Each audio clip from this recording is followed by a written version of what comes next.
biggest. But buying Berkshire Hathaway itself was a mistake, because Berkshire was a lousy textile business. And I bought it very cheap. I'd been taught by Ben Graham to buy things on a quantitative basis. Look around for things that are cheap. And that I was taught that, we'll say in 1949 or 50. It made a big impression on me. So I went around looking for what I call used cigar butts of stocks.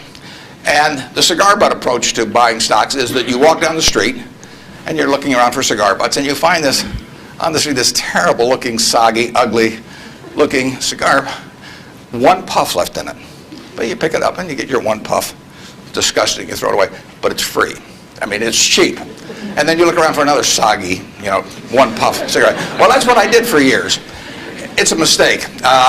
Although you can make money doing it, but you can't make it with big money. It's so much easier just to buy wonderful businesses. So now I would rather buy a wonderful business at a fair price than a fair business at a wonderful price. But in those days, I was buying cheap stocks. And Berkshire was selling below its working capital per share. You got the plants for nothing. You got the machinery for nothing.